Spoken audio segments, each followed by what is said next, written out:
누구나 다 외로워요. 여기 계신 분들 중에 안 외로우신 분은 한 분도 없어요. 근데 자기가 지금 외로운 사실을 깨닫지 못하면 그게 병이 되는 거예요. 그 외로움을 치유를 해야 되거든요. 근데 우리가 외로움은 결국은 어디서 오느냐? 결국은 식구, 가족이 해체됐기 때문에, 가정이 해체됐기 때문에 외로움이 있는 거예요. 아니 그냥 엄마, 아빠, 자식, 아들, 딸들이 서로 사랑한다면은 외로울 게 뭐 있어요.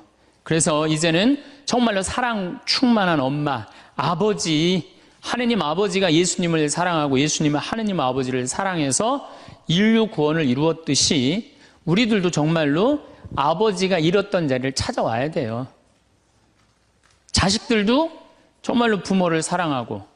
그렇다면 이제는 오늘 이 시간은 그러면 외로움을 극복할 수 있는 구체적인 방법에 대해서 말씀을 드리도록 하겠습니다. 첫 번째, 우리가 사람한테 기대했다가 배신당하는 경우 많습니다. 그렇죠? 그리고 우리가 외로울 때 누구 앞에 나서야 되느냐? 역시 하느님 앞에 가야 돼요. 예수님, 아까 잠깐 노래하는데 나 너희를 떠나지도 않으리라, 나 너희를 버리지도 않으리라. 그 노래 하셨죠? 네, 정말로 예수님은 나를 떠나지도 않고 버리지도 않아요. 제가 중학교 2학년 때, 중학교 1학년 때 조금씩 뼈가 아프더라고요. 그냥 무릎도 아프고 뭐 이 팔도 아프고 뼈가 아프더라고요. 나는 뼈가 아픈 이유가 내가 너무 돌아다녀서 난 아픈 줄 알았어요. 우리 어머니 말씀에 의하면은 태어나서 걸어 다니기 시작하면서부터 돌아다녔대요, 제가. 정말로 제가 많이 돌아다닌 거예요.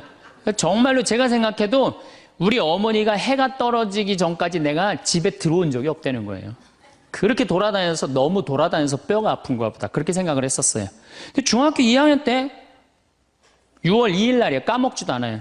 아침에 일어나려고 했는데 몸이 안 일어나지더라고요. 딱 보니까 팔도 안 움직여지고 다리도 안 움직여진 거예요. 병원에 가봤더니 루마티스 관절염이라는 거예요. 그래갖고 내가 움직이질 못했어요. 6개월 동안 밥도 이 손이 오므라져 이제 밥을 먹죠. 걸어 다니지도 못하고. 그래서 학교를 2년을 못 다녔어요. 2년. 총 고등학교 1학년까지 3년을 못 다녔어요. 학교 못 다닐 때 제일 부러운 게 누구냐? 가방 들고 학교 가는 애들이 제일 부러워요. 그럼 아침에 걔네들은 학교 가고 어쨌든 공부를 하든 하루 종일 놀다 오잖아, 학교 가서. 근데 나는 아무데도 내 말을 들어주는 사람도 없고 말할 데도 없고 너무 고독한 거죠. 그 외로움이 뭔지를 저는 너무 어렸을 때 알은 거죠. 그래서 해 뜨는 게 싫었어요. 왜냐면 뭐 친구가 있어야지. 난 또 수다 떨기 무지하게 좋아했는데 이 수다 떨 놈이 있어야지. 학교 가고 친구가 없는데. 그래서 저는 아침에 해가 뜨면은 어디로 출근을 했느냐면 성당으로 출근을 했어요. 남들은 다 학교 갔지만은 나는 성당에 가까우니까 성당 가서 앉아 있는 거예요. 성당 앉아 있으면 이제 십자가에 계신 예수님한테 말을 걸기 시작하는 거죠. 거기 왜 매달려 있느냐. 그 어린 나이에. 뭐 나 얘기할 사람이 누가 있어요? 아무도 없잖아요. 그러다가 또 예수님하고 얘기하다가 지치면은 오르간 노래하고, 그러다 또 성당 의자에서 자고, 그럼 오후 4시 되면은 나는 또 집에 오는 거예요. 그러니까 나한테 내 인생의 학교는 성당이 학교였어요. 그리고 내 선생님은 누구였느냐? 예수님이 선생님이었어요. 근데 처음에는 그게 기도인지 몰랐어요. 그냥 예수님하고 얘기하는 거예요. 나 오늘은 어떻고 저떻고. 근데 그게 어느 날은 1시간도 짧고 어느 날은 2시간도 짧고 어느 날은 10시간 앉아 있어도 시간 가는 줄 모르는 거예요. 어떨 땐 사람하고 얘기하기 싫고 누구하고만 얘기하고 싶어? 예수님하고만 얘기하고 싶은 거예요. 그러면서 중학교 2학년, 3학년, 고등학교 1학년 내내 성당에서 지낸 거예요. 내내. 그런데 이제 내가 이제 몸이 아프니까 사람들은 뭐 병신이다, 학교를 안 다니니까 폐륜하다, 뭐 또 그냥 비가 오는 날은 그냥 길에서 쓰러지니까 무슨 저기 쓰러지면 막 간질이다, 뭐 별 소리를 다 했죠. 나를 두고. 참 괴롭더라고요. 근데 성당에 와서 예수님한테 하면은 참 예수님은 비밀도 잘 지켜줘. 예수님은 사람들한테 얘기하면 막 이 사람 저 사람한테 내 얘기 퍼뜨리고 그러잖아요. 예수님은 한번 말하면요 남한테 말을 퍼뜨리질 않아. 예수님은 얼마나 말하기가 좋아요. 그러니까 내 그 가장 외로운 시기에 내 동반자는 누구였느냐? 예수님이었어. 예수님. 그러니까 시간이 지나면 지날수록 내가 누구한테 나의 삶을 의지하고 내 외로움 고독의 시간에 나와 함께 해줬던 분이 누구였느냐? 예수님이었다는 거죠. 여러분들도요, 인생 살아가면서 어려울 때 있어요. 그런데 엉뚱한데 무당한테 가서 의지하지 말고, 다른 데 가서 의지하지 말고, 내 얘기 언제나 24시간 들어주는 누구한테 의지하면 돼요? 예수님한테. 예수님은 언제든지 날 받아주신단 말이에요. 그리고 나 같은 인간을 어떻게 예수님이 받아줄까 걱정하지 마세요. 예수님은요, 요한복음 4장에 보면요, 그 사마리아의 그 우물가에서 여자를 만났는데 그 여자 5번 이혼한 여자예요. 5 남자하고 살은 여자예요. 여러분들 5 여자하고 살은 5 남자하고 살은 여자 어떨 것 같아요? 아, 저 여자는 5 남자하고 결혼해서 이제까지 5번을 남자를 갈았어. 상대할 것 같아요, 안 할 것 같아요? 안 하죠? 근데 예수님은 그 여자하고요, 인류 구원과 경배를 얘기를 해요. 그러니까 예수님은 안 받아들일 사람이 하나도 없다는 거예요. 모든 사람 다 받아들이는 분이 예수님이에요. 나 같은 죄인도 용서받을 수 있을까요? 그 정도면요, 용서받을 수 없는 사람 한 사람도 없어요. 마르코복음 5장에 보면은 예수님이 회당장 야이로의 딸을 살리러 가요. 근데 당시 유대에서 회당장이라고 그러면은 종교, 교육, 예배, 재판권을 다 가지고 있는 사람이에요. 회당장은 대단한 권한을 가지고 있는 사람이야. 근데 그 딸이 막 죽으려고 그래. 근데 예수님은요, 성서에 보면 어린 나이한테 꼼짝 못 하시는 분이 예수님이에요. 참 어린 나이 좋아하세요. 근데 어린아이가 죽으려고 그러니까 예수님 바삐 가고 있었어요.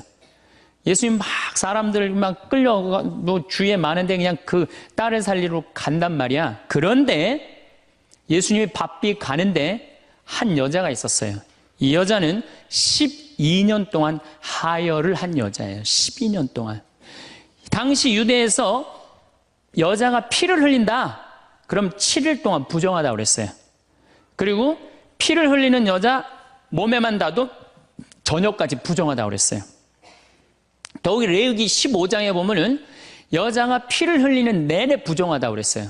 이 여자는 몇 년 동안 피를 흘리냐면 12년을 피를 흘렸어. 그러니까 12년 동안 사람 취급 못 받은 여자예요. 더욱이 이제 내가 이제 병을 고치려고 있는 돈을 누구한테 다 탕진했어? 의사한테 다 탕진하고 돈도 한 푼도 없지. 12년 동안 부정한 여자지. 그리고 이 여자 몸에만 닿아도 이 부정하다고 사람들이 이 여자 근처에도 안 간 거야. 근데 이 여자는 정말 이제 낫고 싶은 거야. 너무너무 낫고 싶은데 예수님이라는 분이 저분은 나를 고쳐줄 거라는 믿음이 있었던 거죠. 그래갖고 그 앞에 나서서 저를 낫게 해주십시오, 이 말을 못했던 거예요. 너무 창피하잖아요. 12년 동안 피 흘린 여자가 사람 취급도 못 받았는데 감히 어떻게 예수님 앞에 나서서 나 지금 피 흘리니까 나 좀 고쳐달라고 얘기를 하겠어요? 그렇지 않겠어요? 그러니까 예수님 가는 뒤에 옷자락만이라도 잡으면 내가 나을 수 있지 않은가. 그래갖고 예수님 옷자락을 잡아요. 근데 사실은 이것도 굉장히 용감한 행동이죠. 왜냐하면 이 여자 몸에 다도 부정한데 이 부정한 여자가 그 거룩한 예수님 옷자락을 잡으니까 이 얼마나 부정한 일이에요. 이 여자가 뒤에서 예수님 옷을 딱 잡은 거야. 근데 싹 나버린 거예요. 기가 막힌 일이 본인한테 벌어진 거죠. 그리고 예수님이 그냥 가면 되지. 뭘 그걸 또 서갖고 또, 기적의 힘이 나간 걸 아시고 찾는 거예요. 나한테 지금 기적의 힘이 나갔다. 그 많은 사람들이 예수님을 밀쳤다고 그러거든요. 근데 저는 이 성서를 읽으면서도 믿음이 있는 사람한테 기적이 일어나는 거죠. 믿음이 없는 사람한테 기적이 안 일어나요. 그 많은 사람이 예수님을 밀쳤는데 다 기적이 안 일어났는데 이 여인에게만 기적이 일어난 거죠. 그 기적의 힘이 빠져나간 걸 이 여인이 믿음이 있었기 때문에 그런 거죠. 찾아요. 어떤 내가 지금 기적의 힘이 나갔다. 누구냐? 그러니까 이 여자가 쭈삣쭈삣 나와요. 주님, 제가 만졌습니다.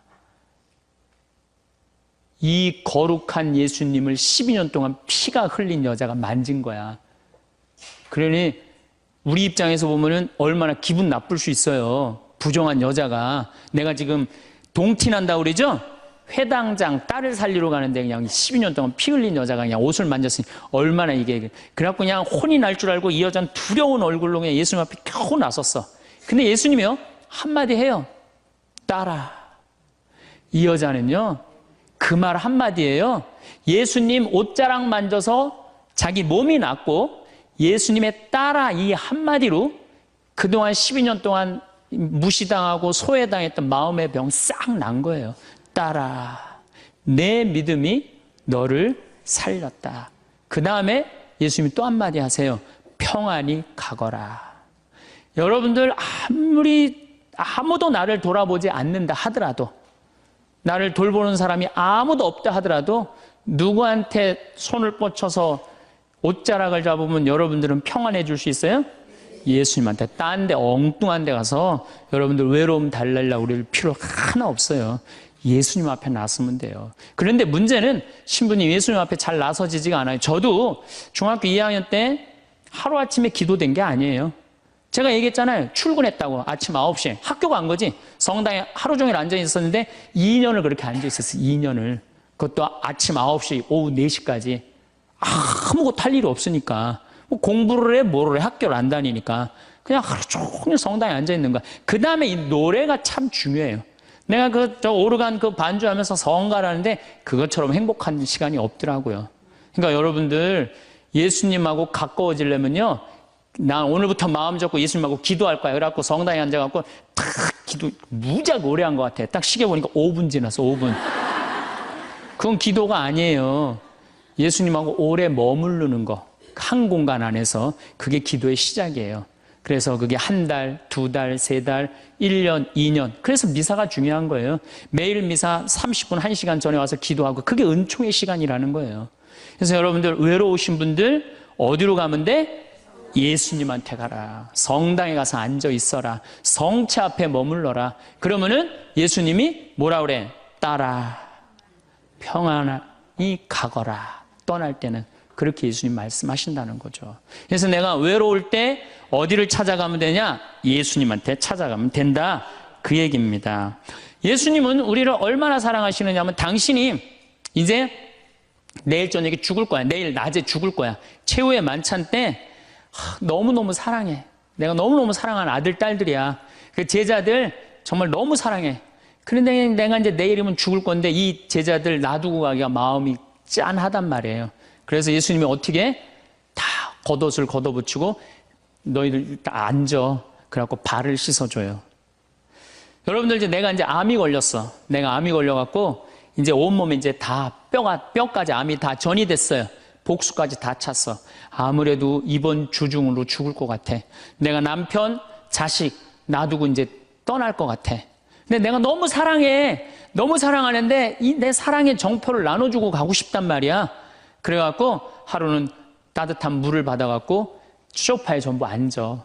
암이 걸린 내가 소파에 전부 앉아. 그리고 남편 발을 닦아주면서 나 당신 이렇게 사랑해. 나 잊지 말아줘.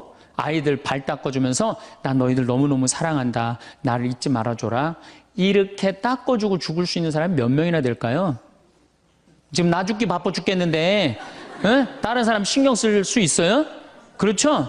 근데 예수님은 우리를 그렇게까지 배려를 해주시는 거예요. 그렇게까지. 내가 너희의 발을 씻어줬듯이 너희도 서로 발을 씻어줘라. 서로 사랑하라는 얘기죠.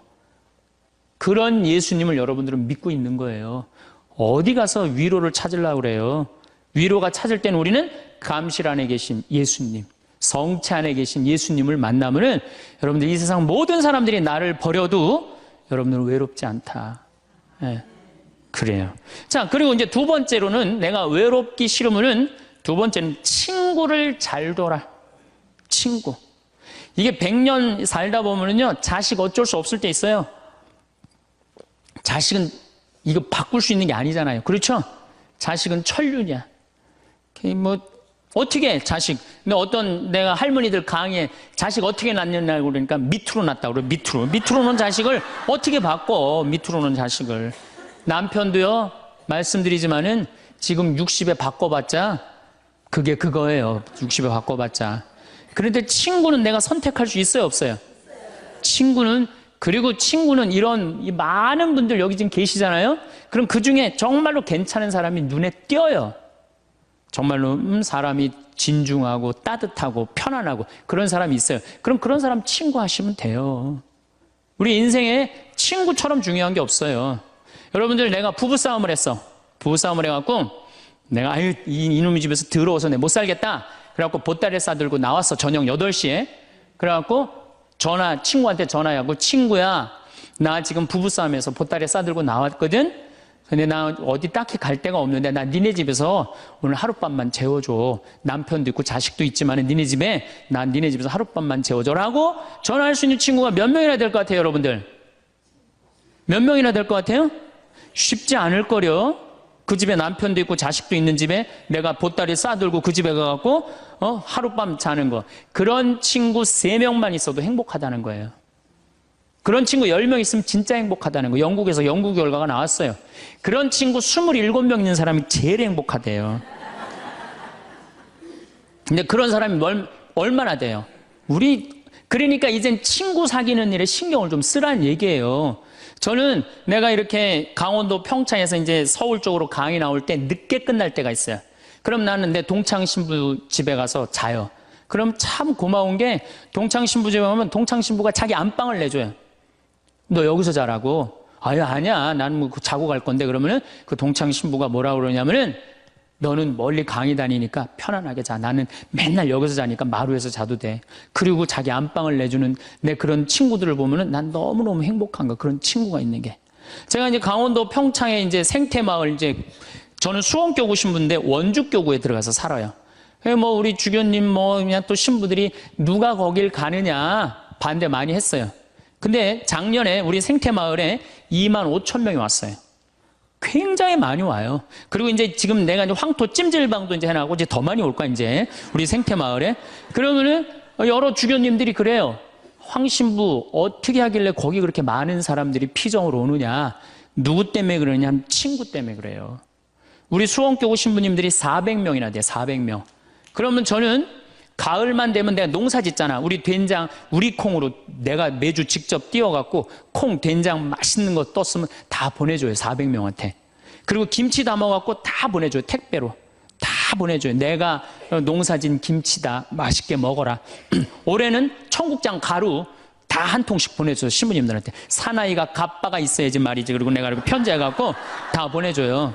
그래갖고 매년 내가 농사 짓는 그 결과물을 내 사랑하는 동료 신부님들 400명한테 다 보내준단 말이에요.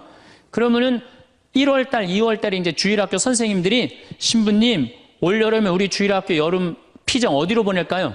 평창. 우리 노인대학 1박 2일 수학여행 어디로 보낼까요? 평창. 나한테 얻어먹은 게 얼만데. 친구는요, 기브 앤드 테이크예요. 여러분들 정말로 저 사람이 괜찮으면요, 여러분들 뭔가를 선물을 하셔야 돼. 시간도 선물하고. 그렇죠? 그 다음에 내가 소중한 거 있으면 선물하고. 그런 게 중요해요. 그 집에 만약에 초상이 났으면 가서 도와주고. 그래야지 친구를 얻는 거죠. 더욱이 친구 중에 내 영혼에 도움이 될 수 있는 영적 지도자. 그 요새 멘토라고 그러죠? 멘토. 그런 멘토를 정해놓는 거 필요해요. 나는 우리 교구에 몇몇 내 멘토 형들이 있어요. 난 답답하고 그럴 때 그 형들한테 내 속 얘기하면은 참 얘기를 잘해줘요. 그래서 그 형들하고 얘기하는 게 너무너무 좋아요. 난 그래서 얘기해. 당신 내 멘토라고. 이 세상에 혼자 잘난 사람은 하나도 없어요. 그러니까 여러분들 또 내가 당신 내 정신적인 지도자로 삼았으면 좋겠다. 영적인 스승으로 삼았으면 좋겠다. 그러면 거절하는 사람 없어요. 만약에 거절하면 그건 자격 없는 사람이고. 그래? 내가 부족하지만 네 인생의 멘토가 돼줄게. 이러면 우리 인생이 풍요로워지는 거예요. 여러분들 이 스킨스쿠버 바다에 들어가는 거 아시죠? 제가 그 스킨스쿠버라는데 바다에 들어갈 때 절대 혼자 들어가지 못하게 해요.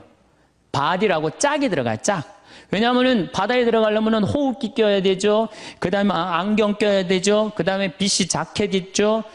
산소호흡기 이거 뒤에 저 공기통 매달고 들어가죠. 바다에 들어가면 아무것도 안 보여요. 그러고 혹시 낚싯바늘에 걸리면 죽어요.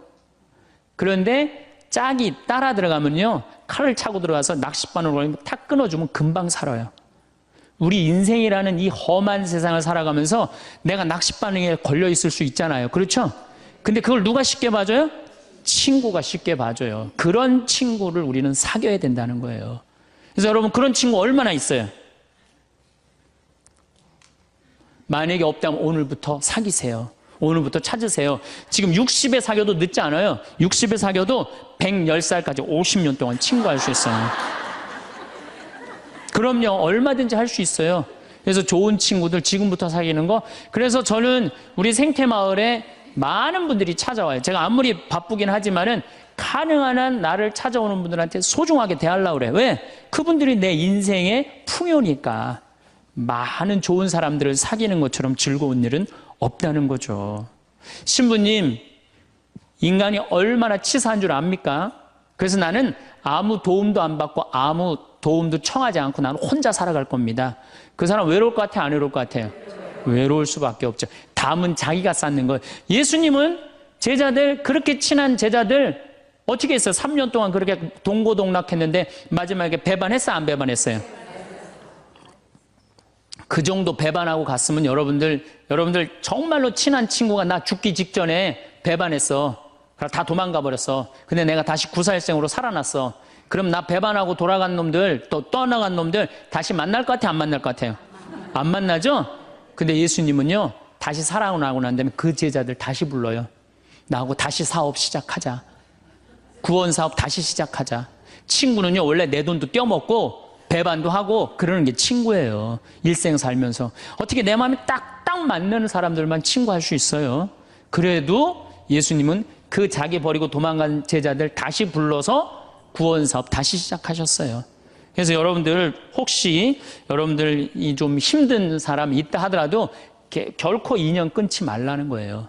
그래서 그대 그런 사람을 가졌는가? 황석헌이라는 분이 시를 쓴 거예요. 참 내용이 좋아요. 말리길 나서는 길 처자를 내맡기며 맘 놓고 갈 만한 사람, 그 사람을 그대는 가졌는가? 온 세상이 다 나를 버려 마음이 외로울 때에도 저 마음이야 하고 믿어지는 그 사람을 그대는 가졌는가? 탔던 배 꺼지는 시간 구명대 서로 양보하며 너만은 제발 살아다오 할 그 사람을 그대는 가졌는가? 불의 사형장에서 다 죽어도 너희 세상 빛을 위해 저 사람만은 살려두거라 일러줄 그 사람을 그대는 가졌는가? 잊지 못할 이 세상을 놓고 떠나려 할 때 너 하나 있으니 하며 빙긋이 웃고 눈을 감을 그 사람을 그대는 가졌는가? 온 세상의 찬성보다도 아니라고 말하며 가만히 머리 흔들 그 한 얼굴 생각에 알뜰한 유혹을 물리치게 되는 그 사람을 그대는 가졌는가? 여러분 그런 친구 있으세요? 없어요? 그러면요 오늘부터 그런 친구 찾아 나서세요. 그리고 뭐 찾아 나서기 어려우면 옛날부터 사귀었던 친구 다시 연락하세요. 다시 그래도 친구는 오래 묵은 게 좋아요. 그런 과거에 있는 친구들 다 잊지 말고 다시 찾아서 만나면요 옛날부터 사귀었던 친구는 다시 처음부터 시작할 수 있어요. 얼마든지. 그래서 내가 연락 안 하고 사는 사람 굉장히 불쌍한 사람이에요. 친구들하고 연락 잘하고 사세요. 그 유한진 씨가 질환지교를 꿈꾸며라는 이 조그만 글을 써놨는데 이건 참 유명한 글이죠. 참 좋은 것 같아요. 제가 읽어드릴게요. 저녁을 먹고 나면 허물없이 찾아가 차 한 잔을 마시고 싶다고 말할 수 있는 친구가 있었으면 좋겠다. 입은 옷을 갈아입지 않고 김치 냄새가 좀 나더라도 흉보지 않을 친구가 우리 집 가까이에 살았으면 좋겠다. 비 오는 오후나 눈 내리는 밤에도 고무신을 끌고 찾아가도 좋을 친구. 밤 늦도록 공허한 마음 놓고 열어 보일 수 있고 악의 없이 남의 얘기를 주고받고 나서도 말이 날까 걱정되지 않는 친구가. 사람이 자기 아내나 남편, 제 형제나 제 자식하고만 사랑을 나눈다면 어찌 행복해질 수 있을까? 영원히 없을수록 영원을 꿈꾸도록 서로 돕는 진실한 친구가 필요하리라. 이런 친구 우리 필요해요. 그래야지 인생이 외롭지 않죠. 난 친구 하나도. 그래서 저는 요즘 제가 뭐 강의한다고 요새 전국에 돌아다녀갖고 정말로 동창들을 잘 못 만나요. 그래서 정말로 내가 요즘 갈등하고 있는 게 있어요. 내 이제 동창 신부들이 이제 친한 신부들이 골프를 많이 쳐요. 이제 나이도 이제 50이 다 돼가니까. 그래서 나도 그 친구들하고 사귀려면은 그 친구들하고 시간을 같이 보내려면 골프를 쳐야 되겠다. 이런 생각을 하고 있어요. 그래갖고 이제 골프채도 내 아주 친한 형이 나 하나 선물해 줬어요.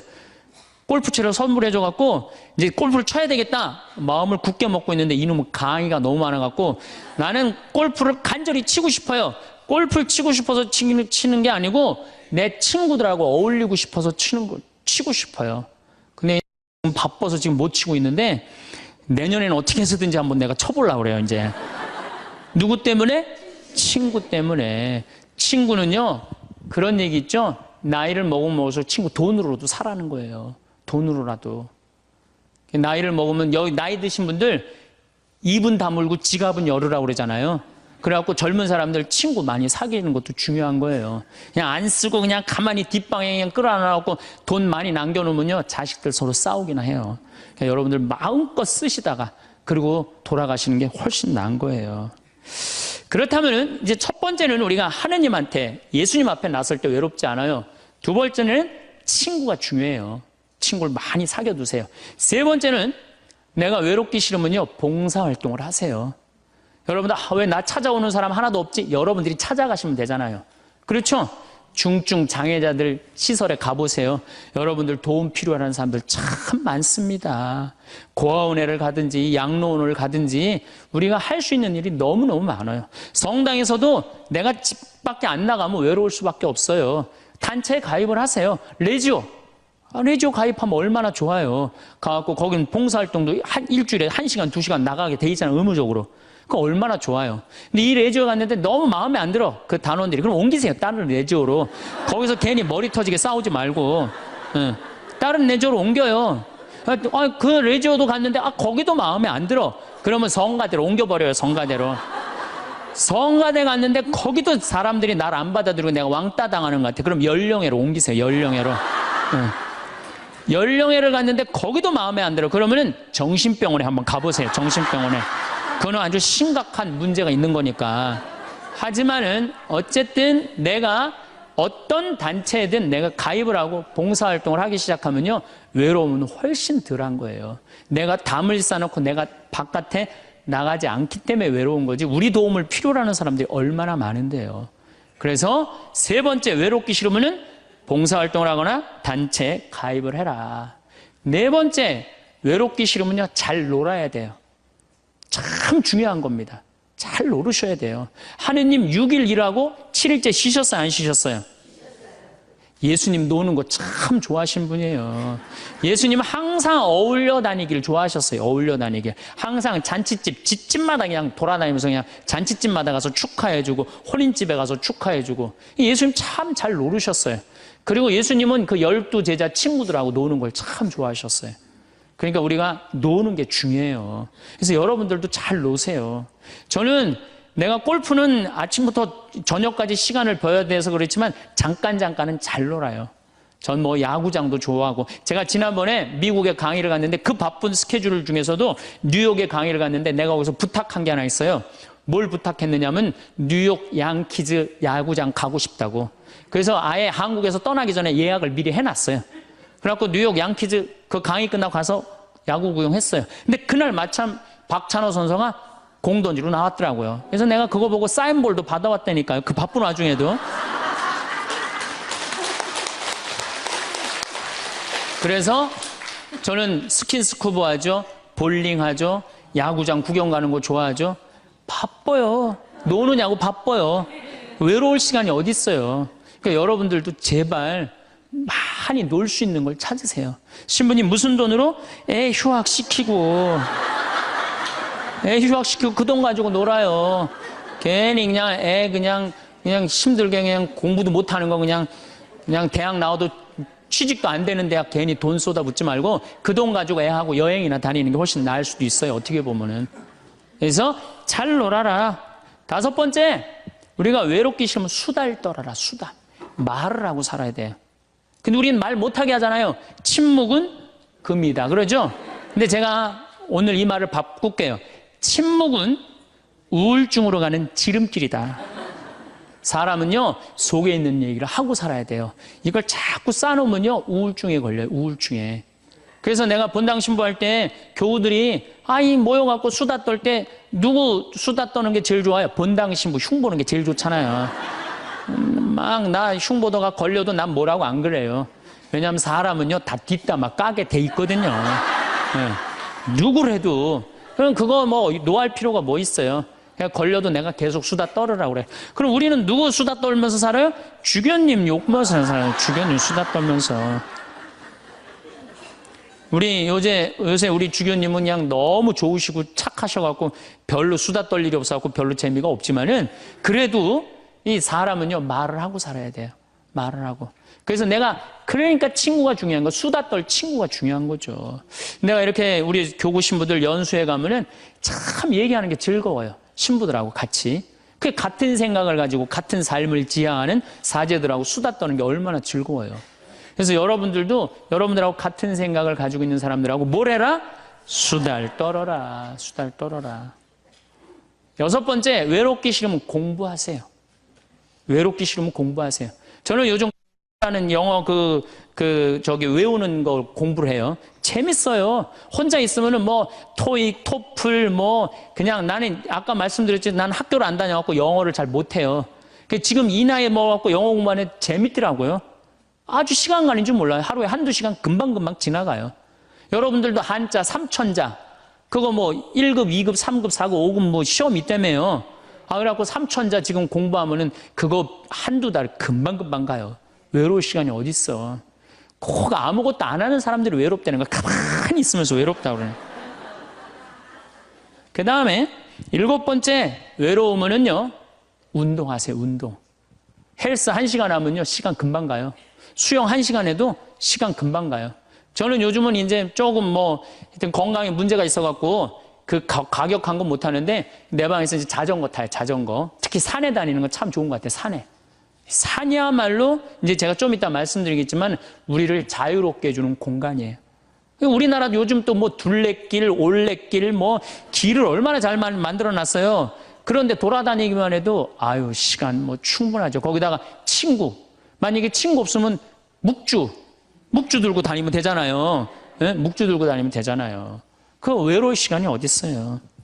8번째, 외롭기 싫으면은 웃어라. 웃음은 제가 보기에는 우리 인생을 타파하는, 어려움을 타파하는 가장 좋은 약입니다. 여러분들 막 웃을 때 아이고 배야 그러고 웃을 때 많죠. 아이고 배야 막 배를 움켜쥐고 웃을 때 장이 움직인대요. 그럼 그 장이요, 장약 100번 먹는 것보다 낫다는 거예요. 여러분도 아까 오전에 제 강의 들으면서 많이 웃었죠? 배고파서 안 배고팠어요? 배고팠죠? 그만큼 웃는 게 좋은 거예요. 성모님은요, 내 영혼이 주님을 찬송하며 내 마음, 주님 생각, 내 마음 기뻐 뛰노나이다. 항상 기쁨이 중요한 거예요. 그러니까 웃으면 행복해지게 돼 있어요. 그런데 제가 어딜 강의를 다녀도 내 강의에 안 웃는 사람이 있어요. 인상 딱 쓰고 2시간 내내. 그분은 외로운 거예요. 외로운 거예요. 여러분들 주위에 이렇게 친구들 중에 대화하는데 안 웃고 인상 딱 구기고 가만히 있는 친구 보면 나중에 그 친구 딱 나타나면 어떻게 해요? 전부 다 흩어져요. 흩어지고 그 친구 5m 옆으로 다 떠나요. 그리고 다시 그 친구를 빼고 무리가 형성이 돼요. 무슨 얘기냐? 여러분들이 다른 사람한테 마음을 열고 반짝반짝 웃어줄 때 여러분들 행복할 수 있다는 거예요. 그 다음에 9번째, 이게 진짜 중요합니다. 자기 자신한테 잘해주면 돼요. 제가 지난번에 화나십니까에도 가장 중요한 게 뭐야? 자기 자신한테 잘해주면. 여러분, 우리 자매님들 이 얼굴 화장할 때 어떻게 해요? 화장하는데 얼마나 많은 걸 발라요. 이 화장할 때 기본 클렌징 크림으로 이거 닦아내고 기본적으로. 그렇죠? 폼 클렌징으로 또 닦아내고. 그 다음에 이제 스킨 바르고 로션 바르고 아스트리젠트로 모공 이렇게 닫아주고. 얼마나 많이 얼굴에다 발라요. 그 다음에 영양크림 바르고 아이크림 바르고 비비크림하고 그 다음에 콤팩트로 막 분칠하고. 요즘은 또 이게 하나로 거의 나온다며요. 이제 콤팩트 분 바르고 나면 이제 기본 섀도우 하기 전에 눈썹 또 그려주고, 눈두덩이는 또 너무 진하게 바르면 귀신 것처럼 오니까 연한 색으로 발라줘요. 연한 색으로 눈두덩이 화장할 때 눈 위아래로 이렇게 포인트 찝어주고, 아이라이너 눈가 이렇게 싹 올려주고. 그 다음에 눈 밑에 스모키 화장하고, 마스카라하고, 루즈 바르고, 볼 터치하고, 그 다음에 요즘은 이제 파이트라고 여기다가 이렇게 쫙 해줘야지 콧날이 오똑하게 보인다고 그래. 그러면 이제 끝나는 거, 화장이. 아니, 얼굴 하나에도 그렇게 많은 걸 여러분들 해주는데, 얼굴 하나에도 그렇게 많은 걸 해주는데, 여러분들 영혼을 위해서, 영혼이 외롭지 않기 위해서, 영혼을 위해서 뭘 해야 될 것 같아요? 많이 해줘야 돼요. 그래서 피정도 좀 다니고. 그렇죠? 오늘 이렇게 강의 오니까 많이 배우잖아요. 그러면은 영혼아, 너 많이 지쳤으니까 오늘 저 서원동에서 피정한다니까 가자. 그래갖고 좀 좋은 강의도 좀 듣고. 자기 육신을 위해서도 그렇게 수많은 걸 쳐 바르는데, 아니 자기 영혼에, 자기 자신한테 그렇게, 우리는 자기 자신한테 너무 함부로 대한다는 얘기죠. 그래서 여러분들 고생 많이 했잖아요. 30년, 40년, 50년 동안 애 많이 쓰고 살지 않으셨어요? 그러면은 자기한테 잘해줘야죠. 저는 저한테 잘해줘요. 저는 저한테 정말로 잘해줘요. 왜? 내가 지금 1년에 이제 365일 중에 330일을 강의를 다니잖아요. 얼마나 피곤해요. 그래서 나는 뭐 맛있는 거 있으면은 정말로, 나는 회를 참 좋아하거든요. 베네딕토 회 먹고 싶냐? 가자, 내가 사줄게. 그럼 난 내가 가서 내가 사준다니까요. 누가 사줘, 나를. 마누라가 있어, 자식이 있어. 난 내가 사줘요, 정말로. 그리고 저는 내가 사주는데 혼자 먹기 뻘쭘하잖아요. 그러니까 난 본당 신부 때도 어디 개고기 먹으러 가도 회장단들 다 불러요. 그리고 다 내가 내요, 돈. 다 내가 내요. 강사료 많으니까 뭐해? 돈 가지고 친구 사귀는 거예요. 다 내가 내요. 우리 동창 신부들 중에서도 어디 모임에 가면 내는 신부가 있어요. 그 신부들 외롭지 않아요.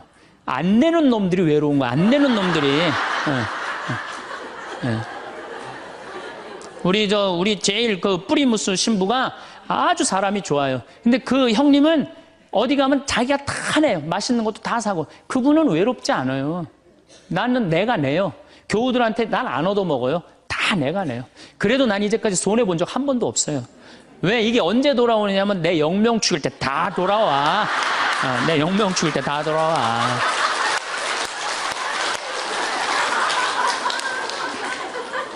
인생은 기브 앤드 테이크예요. 내가 줄 때 내가 받는 거지, 내가 안 쓰면은요, 난 외로운 거예요. 그래서 나눌 줄 알아야 돼요. 나눌 줄. 그래서 자기한테 잘해주라는 거. 제가 예수 마음 피정이라는 걸 한번 가봤는데 참 좋더라고요. 여러분들도 그런 피정도 지금 뭐 저쪽 어디 저 일산 쪽에서 그런 피정이 있거든요. 우리나라의 좋은 피정들 주보에 보면 얼마나 많이 나와요. 그렇죠? 그러면 야, 영혼아, 너 30년 40년 동안 너무너무 힘들게 살았으니까 내가 너 이번에 피정 시켜줄게. 가자. 그래갖고 등록하세요. 그래서 갔다 오세요. 우리 생태마을도 생태피정이라는 게 있어요. 그래갖고 모종내도 보고, 오이도 따보고, 그런 피정. 그럼 그런 거 딱 찾아갖고, 그런데 피정 2박 3일 동안 자연 안에서 머무르고, 자기한테 투자하세요. 신부님 무슨 돈으로? 애 휴학시키면 됩니다. 10번째, 제일 중요합니다. 계속 중요하죠. 10번째, 외로움을 즐길 줄 알아야 돼요. 그렇게 온갖 행동을 다 해도 인간은 어쩔 수 없이 혼자예요. 어쩔 수 없이. 내가 아무리 많은 사람 속에 있어도 혼자 있는 시간은 그건 어쩔 수 없어요. 그렇죠? 그러면 그 혼자 있는 시간을 자기가 즐길 줄 알아야 돼. 그걸 막 어떻게 주체를 못하면 안 되고 혼자 있는 걸 즐길 줄 알아야 돼. 이 혼자 있는 걸 즐길 줄 아는 분이 누구였느냐면 예수님이에요. 예수님. 예수님 철저하게 외로움을 즐길 줄 아십니다.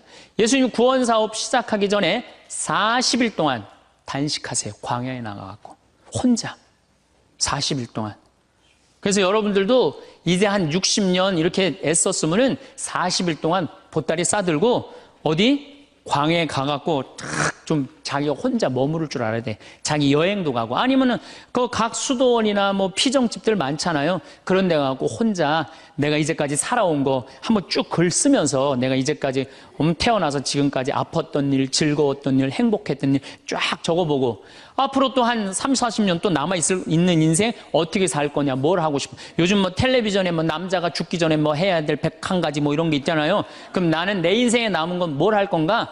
혼자 그런 시간을 가져야 된다. 예수님은 구원 사업 시작하기 전에 바로 40일 동안은 혼자 머무르셨다는 거예요. 그리고 예수님 마르코복음 1장에 보면 전도 여행 시작하기 전에 예수님 혼자 계세요. 다음 날 새벽 아침 캄캄할 때 예수님께서는 일어나 외딴 곳으로 나가셔 그곳에서 기도하셨다. 구원 사업 시작하기 전에 예수님이 하시는 건 뭐야? 조용히 일찍 일어나갖고 외딴 곳에 가서 기도하시는 거예요. 그러니까 혼자 머무르는 걸 두려워하지 않으셨다는 거예요. 그러니까 여러분들도 혼자 있는 시간을 두려워하실 필요 하나가 없어요. 예수님은 굉장히 고독하셨어요. 그러나 그 고독을 이겨내는 방법을 아셨죠. 예수님은 제자들을 뽑으실 때도 루카복음 6장 12절에 그 무렵 예수님께서는 기도하시려고 산으로 나가시어 밤을 새우며 하느님께 기도하셨다. 그리고 날이 새자 제자들을 부르시어 그들 가운데 12를 뽑으셨다. 이 제자들 뽑는 일 정말로 예수님 인생에 중요한 거였거든요. 그렇게 중요한 예수님이 정말로 제자들 뽑으면 밤을 새워서 기도했다는, 밤을 새워서. 여러분들 밤 새워서 기도하신 적이 얼마나 되세요? 요즘 밤샘 기도 많잖아요. 여기 동성고등학교도 있고 저 삼성산에도 있고. 그럼 가갖고 좀 한 번쯤은 그런 시간을 좀 가질 필요가 있지 않느냐. 그래서 혼자 머무르는 걸 두려워하지 마시고 혼자 머무르는 걸 즐길 줄 알아야 된다는 얘기죠. 우리 주님께서 그렇게 하셨잖아요. 우리 주님께서. 그리고 예수님 마태복음 5장에 5천 명을 먹이신 대단한 기적을 하세요. 예, 하지만 기적 후 예수님은 군중을 돌려보내신 뒤 예수님께서는 따로 기도하시려고 산에 오르셨다. 그리고 저녁 때가 되었는데도 혼자 거기에 계셨다. 저녁 때가 돼도 어디 머무르는 걸 좋아하셨어요? 산에 머무르는 걸 좋아하셨다는 거예요. 그래서 여러분들 가능하면 산에 많이 다니세요. 돛 닦는 사람들은 산에 가서 닦는 거 원래. 돛 닦는 사람들은. 그래서 다 우리 절은 다 어디가 있어요? 산에 있잖아요. 돛 닦는 거. 근데 꼭 여러분들은 뭐 산에 들어갈 수는 없으니까 매일 산에 오르시는 거. 시간 많잖아요. 우리 할머니들 했던 뭐해? 아무것도 할 일 없죠? 예. 그래갖고 우리 할머니들 나한테 그런 소리 하는 할머니들 많아요. 신부님 잠이 안 와요. 당연히 잠이 안 오죠. 아침에 일어나고 그냥 하루 종일 쭈그려 앉아갖고 텔레비전만 계속 한 번도 안 움직이고 텔레비전 계속 보고 있는데 잠이 오겠어요? 저녁에 잠이 안 오는 거. 움직이라는 거예요. 산에 가서. 관악산, 이거 가깝잖아요. 관악산에 올라가고 꼭대기에 올라가고 그 밥도 공짜로 주잖아요. 절에서. 네. 딱 거기 올라갔다 외로울 시간이 어디 있어요. 저는 제가 강원도 평창 생태마을에 들어가서 산 지 6년 돼. 6년이 되는데 사실은 신부는 본당 신부가 최고 행복해요. 제일 행복해요. 그런데 딱 저녁에 뭐 피정을 많이 오지만은 딱 저녁 강의 미사 딱 끝나고 나면 저녁 먹고부터는 아무도 나 찾아오는 사람 없어요. 본당 신부는 저녁에 사목회도 있고 무슨 주일학교들 교사들 뭐 자기 뭐 상담 혼인 상담 뭐 또 이제 장례도 나면 그냥 초상집도 가고 아유 저녁에 외로울 시간은 어디 있어요. 근데 저는 이제 그런 게 아무것도 없으니까 해가 지고 나면요 아무도 날 찾아오는 사람이 없어요. 그리고 우리 생태마을은 불빛이 없어요. 그래갖고 해가 딱 지면은요 깜깜해갖고 바깥에 우리 생태마을을 산책을 하려도 산책을 할 수가 없어. 내 다리가 보여야지 산책을 할 거 아니야. 내 다리가 보여야지. 그래갖고 그냥 저녁에 해만 지면 내 방에 딱 있는 거예요. 처음 한 3개월, 5개월은 힘들더라고요. 혼자 있는 게. 그런데 그게 이제 훈련을 하기 시작했어요. 혼자 있는 시간. 저녁 시간, 운동. 제가 운동하는 거 좋아하니까 운동하고. 그 다음에 저녁 시간 혼자 글도 쓰고. 그래서 책도 2권 썼잖아요. 네, 글도 쓰고. 그 다음에 제가 야구 구경 좋아하니까 텔레비에서 야구 구경도 하고. 성서, 강의 준비. 강의가 너무 많으니까 강의 준비도 하고. 그러니까 저녁에 딱 해가 지면은 이제는 저녁 시간이 나한테 너무 행복한 시간이에요. 혼자 있는 시간이 너무너무 좋은 거예요. 그래서 1년 365일 거의 저 혼자 있거든요. 너무너무 그 시간이 좋은 거예요. 저녁 시간. 야, 강의 끝나면 나 이제 저녁 먹으면 내 방에서 혼자 있을 수 있다. 신나는 거예요. 그리고 또 반욕 있잖아요. 반식욕도 하고 그냥 내 사직 안에 아무도 없으니까 그냥 빨개 벗고 탁 반식욕 쫙 하면 그냥, 그리고 그냥 거기서 샤워하면서 음악도 듣고 혼자 있는 시간이 참 좋더라고요. 그런 혼자 있는 걸 두려워하면 어떻게 하겠어요? 우리 인간은 어차피 혼자인데, 어차피 혼자 살아가는 존재고, 거기서 내가 고독을 즐길 줄 알고 고독을 통해서 새로운 에너지를 얻을 수 있는 그런 훈련이 돼야 된다는 거죠. 그래서 여러분들도 이 세상에 결국은 나 혼자라는 생각 들 때, 그때가 여러분들이 성장할 수 있는 좋은 시간이에요. 인간은 어차피 외롭거든요. 그 외로움을 잘 극복해가는 게 인간이 성숙해가는 거예요. 그래서 제가 말한 대로 외로움을 극복하느냐고 하느님도, 친구도, 공부도, 그 다음에 여러 가지 취미활동도, 봉사활동도 하다 보면 존재의 충만함을 느껴요. 내 존재가 충만하다. 내 존재가 풍요롭다. 그런 걸 느끼는 사람은 점점 삶의 가치가 올라가는 거죠. 그리고 삶의 가치가 올라가는 사람들은요, 기쁨이 흘러 넘쳐요. 그러면 하느님 굳이 말 안 해도 하느님하고 함께 살 수 있을 거예요. 그래서 여러분들은 결코 예수님이 여러분들을 찾아오신 이유가 있어요. 여러분들 너무 힘들고 어려운 이 세상에 내던져 놓고 난 다음에 마음에 안 든 거예요. 그래갖고 오신 거예요.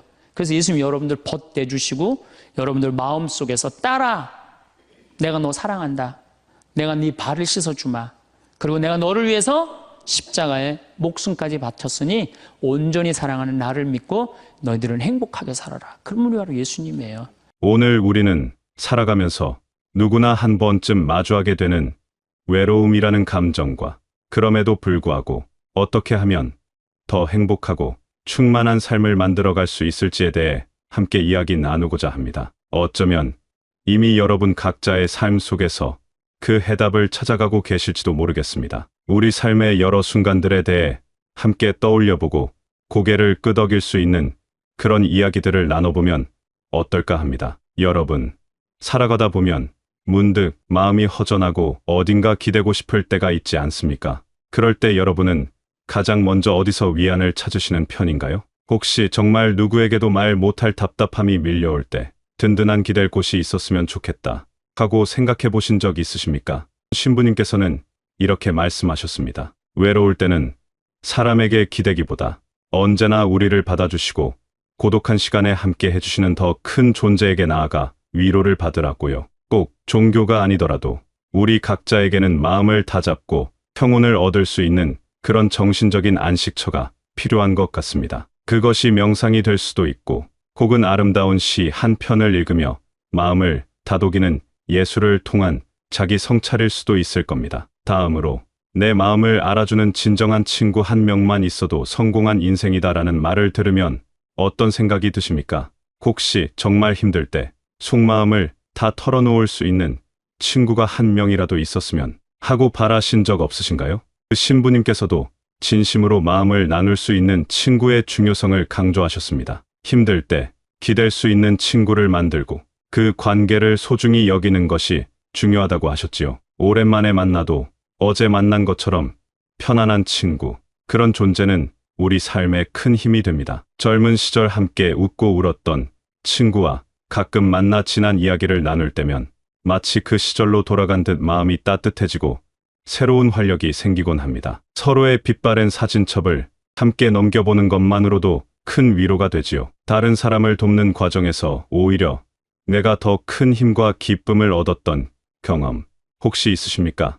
어쩌면 내가 누굴 도울 처지가 아닌데 라고 생각하셨을 수도 있겠습니다. 봉사활동에 대해 그 신부님께서는 다른 사람을 도우면서 자신의 외로움을 잊고 삶의 의미를 찾을 수 있다고 하셨습니다. 거창한 일이 아니어도 좋습니다. 주변의 이웃에게 작은 도움을 건네거나 내가 가진 작은 재능을 나누는 것만으로도 우리는 삶의 보람을 느끼고 내면의 충만함을 경험할 수 있습니다. 예를 들어 동네 도서관에서 아이들에게 책을 읽어주는 일이나 평생 갖고 온 정원 가꾸기 솜씨를 이웃과 나누는 것도 아름다운 나눔일 겁니다. 실제로 은퇴 후 경로당에서 어르신들께 스마트폰 사용법을 알려드리던 어떤 분은 처음에는 작은 도움이라 생각했지만 배우시는 분들의 빛나는 눈빛과 고맙다는 진심, 어린 인사에 오히려 본인이 더 큰 감동과 삶의 에너지를 얻었다고 합니다. 여러분,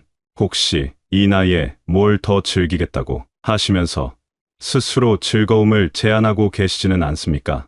어린 시절, 아무 걱정 없이 즐겁게 놀았던 기억을 떠올리시면 어떤 기분이 드시는지요? 그 신부님께서는 하느님도 주셨듯이 우리도 즐겁게 노는 것이 중요하며 다양한 활동을 통해 삶의 활력을 얻어야 한다고 하셨습니다. 때로는 아이처럼 신나게 웃고 즐기는 시간이 우리에게 새로운 에너지를 줍니다. 친구들과 함께하는 가벼운 게임, 손주들과 어울려 부르는 동요 한 자락, 혹은 오랫동안 배워보고 싶었던 악기를 연주하는 즐거움, 이런 놀이들이 우리 삶을 더욱 풍요롭게 만들 겁니다. 내가 이걸 해서 뭐하나 싶다가도 막상 시작해보면 시간 가는 줄 모르는 즐거움을 발견할 때가 많습니다. 마음속에 담아둔 이야기를 누군가에게 솔직하게 털어놓는 것이 때로는 어렵게 느껴지시지요.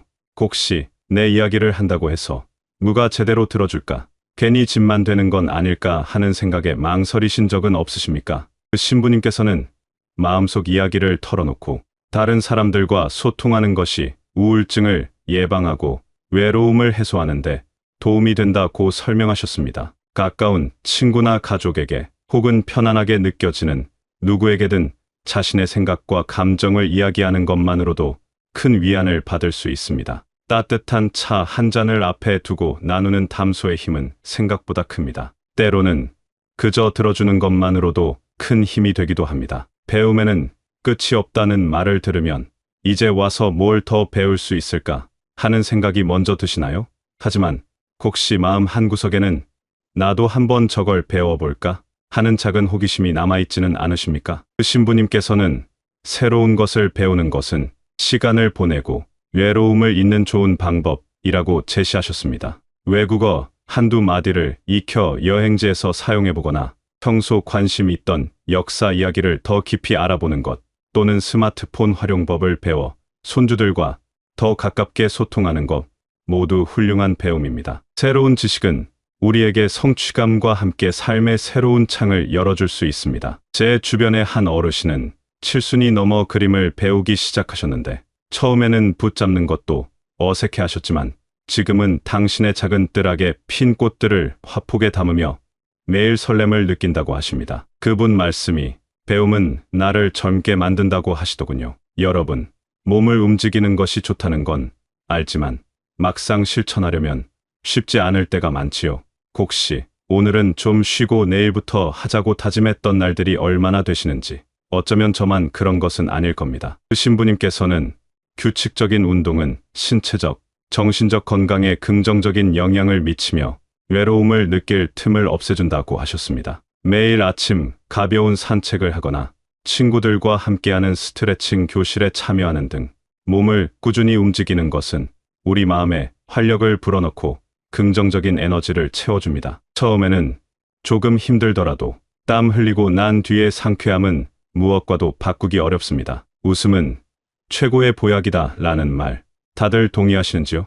하지만 때로는 웃을 일이 있어야 웃지 하는 생각이 들 때도 있으실 겁니다. 그 신부님께서는 웃음은 어려움을 극복하는 가장 좋은 약이며 함께 웃는 시간을 통해 행복감을 느낄 수 있다고 강조하셨습니다. 재미있는 이야기를 나누거나 유쾌한 프로그램을 보거나 심지어 의식적으로라도 미소를 짓는 연습을 하는 것이 우리 마음을 밝게 해줍니다. 손주들의 재롱을 보며 웃는 할아버지, 할머니의 모습은 세상 그 어떤 그림보다 아름답습니다. 작은 농담 한마디에도 함께 크게 웃을 수 있는 여유가 우리를 더 행복하게 만듭니다. 우리는 종종 가족이나 주변 사람들을 챙기느라 정작 자기 자신을 돌보는 데에는 소홀해지기 쉽습니다. 여러분은 스스로에게 오늘 하루도 애썼다고 다독여주는 시간을 얼마나 갖고 계십니까? 혹시 나 자신을 위한 작은 선물이나 휴식을 주는 것에 인색하지는 않으셨는지요? 그 신부님께서는 자신의 영혼을 위해서도